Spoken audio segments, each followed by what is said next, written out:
Hola, buenas para todos, ¿cómo están? Eh, bueno, hoy vamos a hablar de la Constitución Nacional. Eh, Hay que empezar preguntándose, ¿qué es en realidad una constitución? Bueno, la Constitución Nacional es la ley fundamental que rige nuestro país. O sea, en palabras fáciles, es como el manual de instrucciones de la Argentina. En ese manual se define qué tipo de gobierno tenemos, cómo funcionan sus poderes y además garantiza nuestros derechos fundamentales. Por eso es que se llama ley suprema. Todas las demás normas y leyes tienen que respetar lo que se dice en la Constitución. ¿Por qué es importante para nosotros? Porque la Constitución está detrás de casi todo lo que vivimos en el día a día. Cuando votamos, cuando vamos a la escuela, cuando ejercemos nuestra religión, hasta cuando usamos las redes sociales. En cada caso están amparadas las libertades y reglas que la Constitución establece. Por ejemplo, todos tenemos derechos a expresar nuestras ideas y a construir proyectos personales, y estas libertades aparecen en el texto constitucional. También garantiza que la Argentina sea un país federal y republicano, con un poder legislativo que hace las leyes, un poder ejecutivo que las aplica y un poder judicial que las interpreta. Esa división de poderes nos protege de abusos. En el preámbulo de la Constitución, sus creadores resumieron los valores que querían afianzar: la unión nacional, la justicia, la paz, el bienestar general y la libertad. ¿Ven? Desde un inicio de nuestro país ya estábamos pensando en cosas tan importantes como la unión del país y el respeto a las libertades. Los redactores de 1853, siguiendo el ejemplo célebre de Nosotros el Pueblo de la Constitución de Estados Unidos, pusieron nos, los representantes del pueblo, para resaltar que el poder viene de la gente. Eso significa que somos nosotros, los ciudadanos, los que le damos el poder y la legitimidad al gobierno. Todos esos conceptos se conectan con nuestra vida cotidiana. Nos ayudan a entender por qué somos iguales ante la ley, por qué podemos criticar al gobierno sin miedo, que es la libertad de expresión, y por qué debemos respetar los derechos de los demás. En resumen, la Constitución es la base de nuestra convivencia y garantiza que el país se organice para nuestro bienestar. Bueno, ahora les propongo subirse a la máquina del tiempo, porque ustedes ya saben que a mí me gusta toda la máquina del tiempo, y vamos a ver cómo surge y evoluciona nuestra Constitución, desde su sanción original y hasta las reformas más recientes. Todo comenzó en el siglo XIX, después de luchas internas. El 1 de mayo de 1853 se sanciona la Constitución de la Nación Argentina, y su propósito fue poner fin a las guerras civiles y dar al país un gobierno federal, uniendo a las provincias bajo reglas comunes. Las redacciones se basaron en varias fuentes.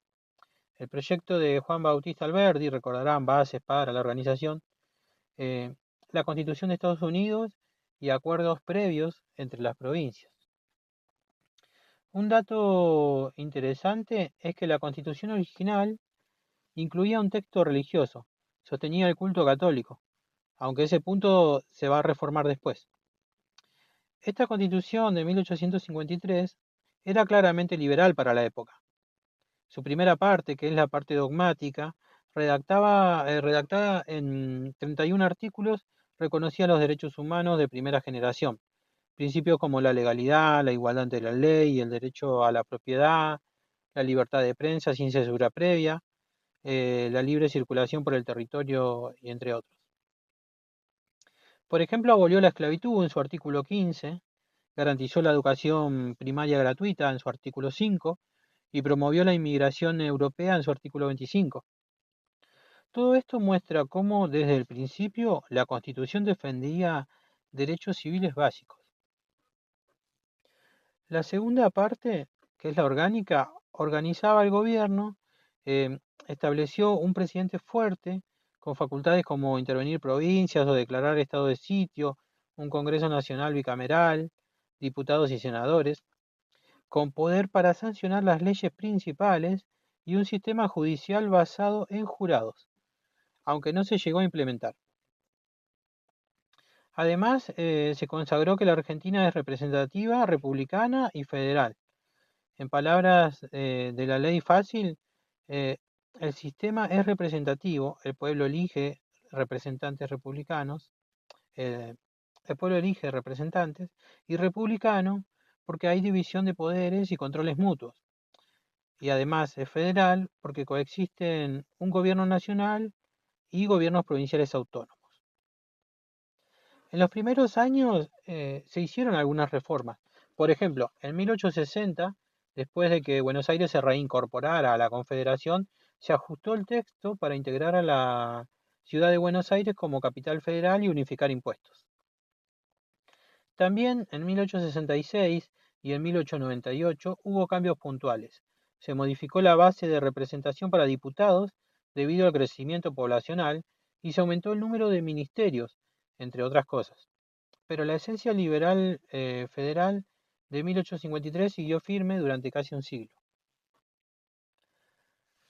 Un gran quiebre vino en 1949, bajo el gobierno de Juan Domingo Perón.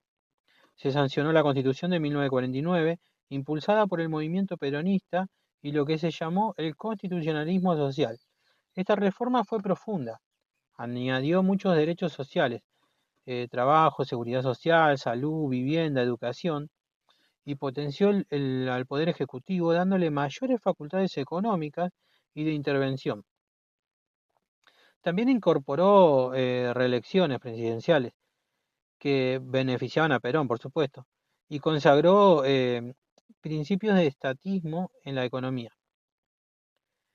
Sin embargo, tras el golpe militar de 1955, ese texto de 1949 fue rápidamente derogado. En 1956, el gobierno de facto, con la llamada Revolución Libertadora, proclamó que volvía a estar vigente la Constitución de 1853, con sus reformas de 1860, 1866 y 1898, excluyendo la de 1949. Al año siguiente, en 1957, convocaron una convención para revisar la Constitución. Ese proceso fue controversial y con poca legitimidad, porque el partido peronista estaba proscripto, pero resultó en declarar vigente de nuevo la Constitución de 1853, con las reformas hasta 1898, y en agregar un nuevo artículo, el artículo 14 bis, para proteger los derechos laborales. En la práctica esto significó un regreso al texto liberal, aunque conservando algunas conquistas sociales muy importantes, como ese artículo 14 bis, que defiende condiciones de trabajo digna, salario justo, vacaciones pagas, derecho a huelga, seguridad social y etcétera. Avanzando en el tiempo, llegamos a la Constitución, llegamos a la Convención Constituyente de 1994, donde peronistas y radicales acordaron reformar la Constitución. En esa reforma se incorporaron varias ideas nuevas. Se le dio jerarquía constitucional a convenios internacionales de derechos humanos, como la Declaración Universal de Derechos Humanos y la Convención contra la Tortura. Se estableció la segunda vuelta electoral, que es el balotage, eh, el Consejo de la Magistratura, la autonomía de la Ciudad de Buenos Aires, el tercer senador por la minoría y se reconocieron derechos de tercera y cuarta generación, como son los de protección ambiental, derechos del consumidor. También se mantuvo la obligación de soberanía sobre las Islas Malvinas y el régimen federal. Se ajustaron los mandatos presidenciales a 4 años, renovables una sola vez consecutiva. La reforma de 1994 es la que está vigente hasta hoy. Definió la constitución sobre la cual vivimos y nos devolvió un texto modernizado, incluyendo en muchos lugares las demandas de igualdad de género y derechos sociales. Por ejemplo, ese año la Argentina incorporó la Convención sobre la Eliminación de la Discriminación contra la Mujer, que es el CEDAW, con rango constitucional. Y se estableció que el Estado debe terminar con todo tipo de discriminación basada en género. Esto marcó un avance. La Constitución reconoció que mujeres y varones deben tener las mismas oportunidades y que el Estado está obligado a promover esa igualdad. Bueno, ahora expliquemos cómo está organizada la Constitución argentina. Imagínense un libro con un prólogo y dos grandes partes. Así es el texto constitucional. El preámbulo es el prólogo que acabamos de mencionar, sin fuerza jurídica obligatoria, pero con los valores fundantes, que son la unión nacional, la justicia, la paz, la defensa común, el bienestar general, la libertad para todos los habitantes. La parte dogmática, que son las declaraciones de derechos y garantías, incluye los artículos donde se declaran los principios básicos y se enumeran los derechos de las personas. En nuestra Constitución Nacional estos van desde el artículo 1 hasta el 43. Allá encontramos la forma de gobierno. El artículo 1 y 2, por ejemplo, dicen que es representativa, republicana, federal y que el Estado sostiene el culto católico, aunque esto último hoy se interpreta en un sentido no excluyente de otras religiones. Y después vienen todas las declaraciones y derechos: igualdad ante la ley, libertad de expresión, derecho al trabajo, a la educación, a la salud, a la propiedad, a peticionar, etc. También incluye garantías judiciales como el juicio previo, la inviolabilidad del domicilio y la correspondencia. Los institutos de habeas corpus y habeas data, que protegen la libertad personal y los datos personales respectivamente. En su parte orgánica se detalla la organización de los poderes del Estado y del sistema federal. Acá lo que se explica en qué consiste el poder legislativo, el Congreso con sus dos cámaras, el poder ejecutivo, que es el presidente y sus ministros, el poder judicial, que son los tribunales y los jueces, y cómo se relacionan con las provincias. En resumen, el ejecutivo gobierna aplicando las leyes, el legislativo las discute y las sanciona, y el judicial resuelve los conflictos y controla que todo se ajuste a la Constitución. El sistema es representativo por el voto de los ciudadanos, republicano por sus controles y equilibrios, y federal porque tiene gobiernos provinciales autónomos. Cada uno de estos poderes tiene sus propias reglas de funcionamiento. Por ejemplo, los diputados se renuevan cada 2 años, el presidente dura 4 años, los jueces son independientes, para garantizar el equilibrio y la democracia. Así, de manera simplificada, nuestra Constitución tiene un prólogo de grandes ideales y una sección de derechos, seguida de otras secciones que establecen quién hace qué en el gobierno. Todo está pensado para que nosotros, como habitantes del país, sepamos cuáles son nuestros derechos básicos y cómo se ejerce el poder político. Un tema central es conocer los derechos y garantías que la Constitución nos reconoce. ¿Qué significa eso? Que los derechos son libertades o beneficios que tenemos solo por el hecho de ser personas. Las garantías son mecanismos que la Constitución pone para defender esos derechos ante el Estado o terceros. Les cuento algunos de los más importantes con algunos ejemplos. Igualdad ante la ley, artículo 16. Esto quiere decir que todos somos iguales para la ley, no hay privilegios por nacimiento o títulos nobiliarios.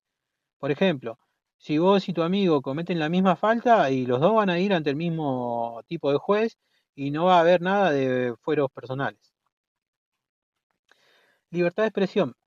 Todos podemos publicar nuestras ideas por la prensa, redes sociales o cualquier medio sin que el Estado censure previamente lo que decimos. Por ejemplo, podés comentar un artículo en Internet criticando una política pública y ese comentario está protegido. Derecho al voto. La Constitución moderna establece que cada ciudadano puede votar para elegir representantes. Este derecho político fundamental nos involucra directamente en la democracia. Derecho a la educación. La Constitución asegura la educación pública, gratuita y laica, desde artículos que agregaron en 1949 y reforzaron más adelante. Un ejemplo real: em, todos podemos terminar el secundario o la universidad de forma gratuita. Es un derecho nacional. Derecho al trabajo y derechos laborales, el artículo 14, que era el que mencionábamos con el tema de Perón. El artículo 14 original ya decía que todos podemos trabajar y dedicarnos a nuestra industria lícita. Pero con la reforma de 1949 y la revisión de 1957 se le agrega el 14 bis, que protege al trabajador. Condiciones dignas de trabajo, jornada limitada, salario justo, vacaciones pagas, estabilidad frente al despido arbitrario, y etcétera. Si trabajás, no pueden despedirte sin motivo ni dejarte sin indemnización justa, por ejemplo, porque tenés el derecho constitucional a un trabajo digno. Derecho de propiedad en su artículo 17. Tu casa o tu bicicleta son tuyos y nadie puede sacártelos sin una causa justificada y pagando además una indemnización justa. En la vida diaria esto significa que tu hogar es un refugio inviolable. Bueno, después tenemos la libertad de asociación y de culto, o sea que vos podés crear un club deportivo o religioso, o profesar tu religión libremente. Si, por ejemplo, si quieren formar un grupo de debates en la universidad, el Estado no puede impedirlo arbitrariamente. Habeas corpus es una garantía de que nadie puede ser detenido ilegalmente. Si un policía arresta a alguien sin orden judicial o sin motivo, esa persona o sus familiares pueden pedir un habeas corpus para recuperarla inmediatamente. Habeas data es otra garantía moderna que protege tus datos personales. Si alguien usa tus datos de salud o financieros sin autorización, podés exigir el amparo de la ley de protección de datos. Por ejemplo, si aparece tu foto o tus datos personales en Internet sin que estés de acuerdo, el habeas data te ayuda a reclamar que se borre. El acceso a la información pública. La Constitución de 1994 le dio rango constitucional al derecho a recibir información del Estado, en su artículo 75, inciso 22.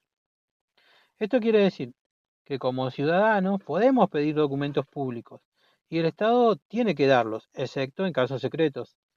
En la vida diaria nos ampara cuando solicitamos informes de gobierno o estadísticas oficiales. Derechos sociales y ambientales. Gracias a la reforma del 94, tenemos reconocidos derechos como un ambiente sano, protección al consumidor y derechos especiales para mujeres, niños, personas mayores con discapacidad, pueblos originarios, etc. Por ejemplo, la Constitución reconoce la necesidad de una vivienda digna y la protección de la familia, por lo que el Estado debe impulsar políticas sociales en ese sentido.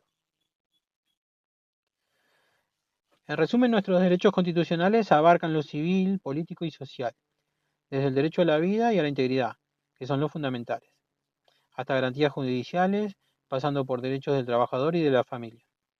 Todo esto lo voy repasando con ejemplos porque son los que nos protegen en cada día, que podamos hablar, estudiar, trabajar y vivir dignamente en nuestro país.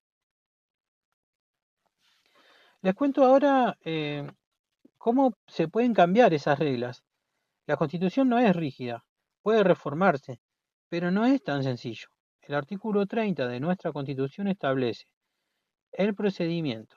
Primero, el Congreso Nacional tiene que declarar la necesidad de la reforma, con una mayoría especial, al menos 2/3.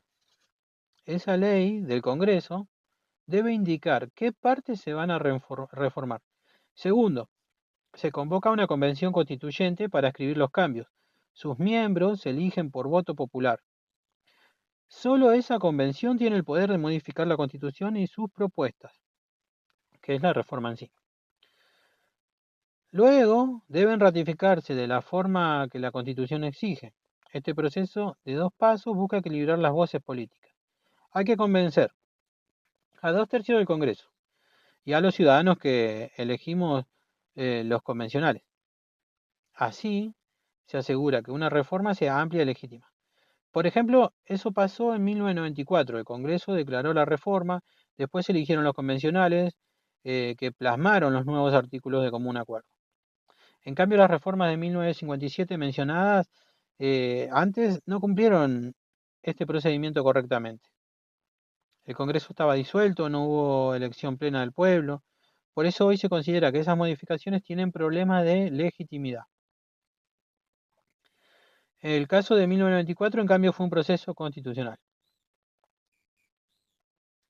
Para entender mejor, comparemos dos momentos claves. la Constitución Liberal de 1853 y la Constitución Social de 1949. En 1853 la idea era un gobierno federal representativo con libertades individuales, que era la igualdad ante la ley, propiedad privada, libre comercio, etc.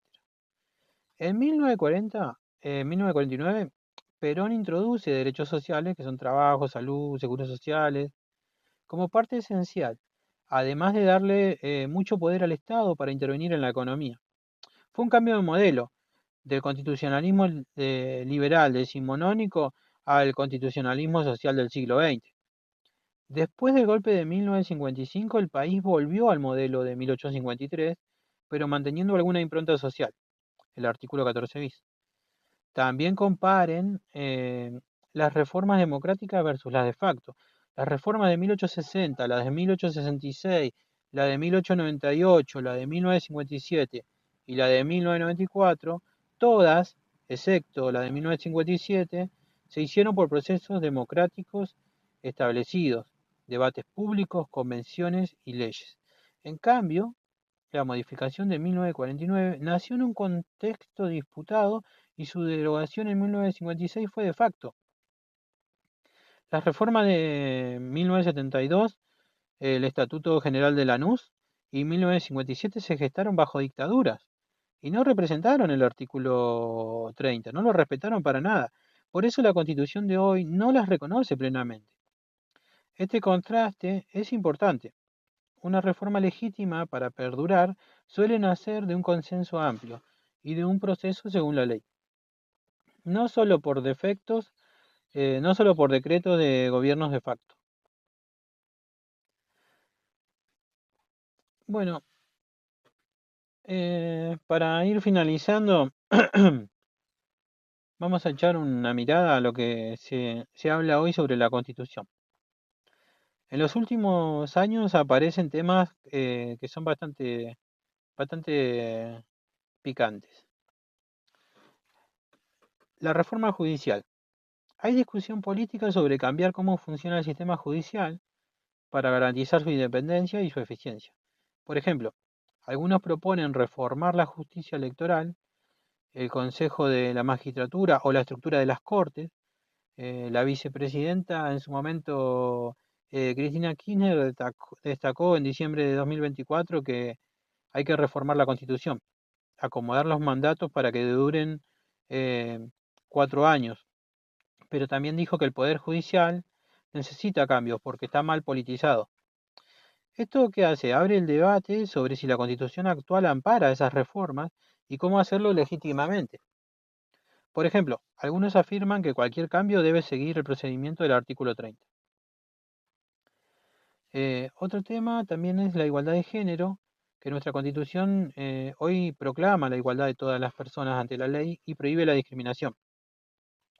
Pero los colectivos feministas y sociales señalan que en los hechos todavía hay una gran brecha y por eso reclaman reformas constitucionales feministas, impulsar políticas con perspectiva de género, como cuotas, protocolos contra la violencia, lenguaje inclusivo, etc., directamente amparadas en la Constitución. La reforma de 1994 ya dio pasos grandes al incorporar la CEDAW y al responsabilizar al Estado de terminar con la discriminación contra la mujer. Este es un tema actual porque las leyes y debates parlamentarios en la materia frecuentemente mencionan la Constitución como base. Derechos digitales y protección de datos. Aunque la Constitución no menciona Internet ni redes sociales, porque bueno, eran un tema de ciencia ficción en 1853, los derechos que reconoce sí aplican en la era digital. Por ejemplo, el habeas data, que es la protección de datos personales, y el derecho a la información pública. Nos protegen hoy cuando usamos redes sociales o consultamos información online. Hay iniciativas para constitucionalizar el acceso a Internet de alta velocidad o garantizar mayor privacidad en el mundo digital, basándose en estas garantías ya existentes. Es un debate emergente como adaptar la Carta Magna a nuevas realidades tecnológicas. Derechos ambientales y de comunidad. Bueno, cada vez se habla más de reconocer constitucionalmente nuevos derechos: agua limpia, ambiente sano, pueblos indígenas, identidad de género, etc. De hecho, la reforma de 1994 ya incorporó la protección ambiental y los derechos de los consumidores. Hoy se debate si deben agregarse explícitamente derechos como la democracia ambiental, la participación de la juventud o ampliar la igualdad de género a un concepto de diversidad de identidades. En cada caso, el texto constitucional sirve como base para argumentar por esas demandas. Ahora, en mi opinión, la Constitución es un documento vivo en el sentido de que nuestros representantes y nosotros mismos también la interpretamos frente a desafíos nuevos. Y siguiendo lo que vimos, cualquier cambio sustantivo como modificar más artículos o ampliar derechos requiere un proceso legítimo. Mientras tanto, muchos problemas actuales, como justicia, género, tecnología o democracia, se van a debatir apelando a la Constitución vigente, porque en sus principios encontramos los fundamentos para continuar avanzando. Entonces, eh, la Constitución no es algo lejano o anticuado, sino una herramienta que nos ordena la vida nacional y protege nuestros derechos como todos los días. Y cada ciudadano tiene el desafío de conocerla, de exigirla y de hacerla valer en nuestra realidad. Y ahí está su poder democrático más grande. Eso fue todo por hoy y nos estamos encontrando en la próxima.